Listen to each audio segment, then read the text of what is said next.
Good morning mga ka-farmers. Ngayong umaga, araw ng linggo, napakaganda ng panahon kaya umakyat tayo sa bundok kung saan dito tayo magtatanim. At kinuha na natin ng drone shots sa taas para makita natin kung gaano kaganda yung lugar na pagtataniman natin. Kasama ko nga pala yung anak ko dyan, tsaka si Kabiboy, yung magiging technician natin diyan sa pagtataniman natin. Kung makikita ninyo, napakalapad yung lugar, napakalawak at elevated yung lugar natin mga ka-farmers. Napakalamig dyan, parang nasa Baguio lang tayo. Yan, kung makikita ninyo parang naka-rice terraces yan kasi dyan natin ilalagay yung ating mga tanim. Yung kamatis dyan natin itatanim at sa bandang kaliwa dyan naman natin ilalagay yung ating mga ampalaya hanggang doon sa puno. Makikita ninyo napakaganda yung lugar at saka wala tayong problema dyan sa tubig kasi napakalakas ng tubig galing sa ibabaw ng bundok tsaka napakalamig. So dyan, maraming nagtatanim dyan.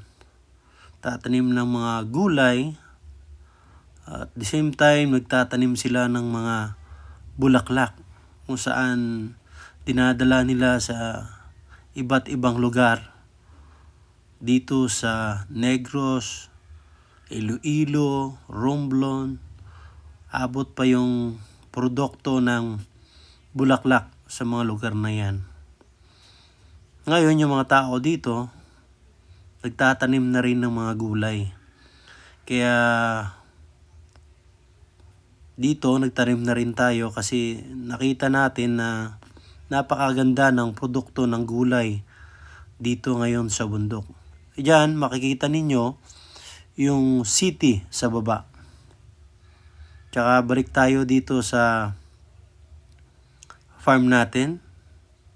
Napakalawak kung titignan natin yung pagtataniman natin. Ayan. Grabe, napakaganda talaga dito. Yan si Kabiboy, kung makikita ninyo, yan yung umakyat sa bato, yung nagkakaway. Yan yung technician natin dyan.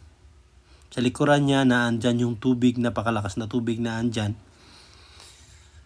Yan yung magsusupply ng tubig dito sa mga pananim natin. Tsaka may mga tanim na tayo dyan.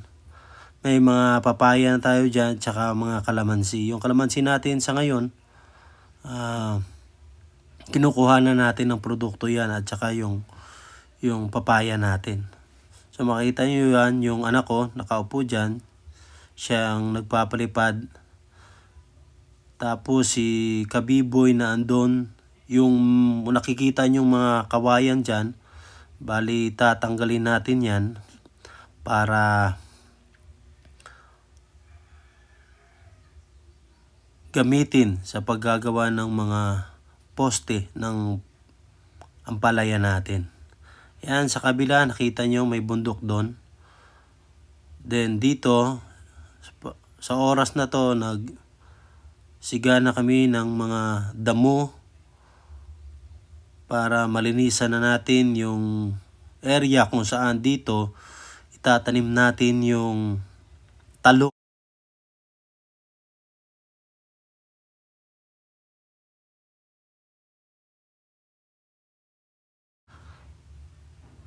Para ma-prepare na yung mga plots na gagawin ng mga tao. Ayan, tulong-tulong kami dyan ni B-Boy sa sunog ng mga tuyong damo.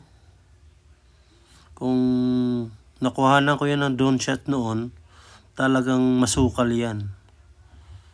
Hindi ganyan yung itsura niya. Damo lahat yan dyan. Pero sa ngayon, makikita nyo na napakalinis na. Sa susunod na mga araw, kukuha natin uli ng video yan para makuha natin, makita nyo kung paano kaganda yung lugar natin.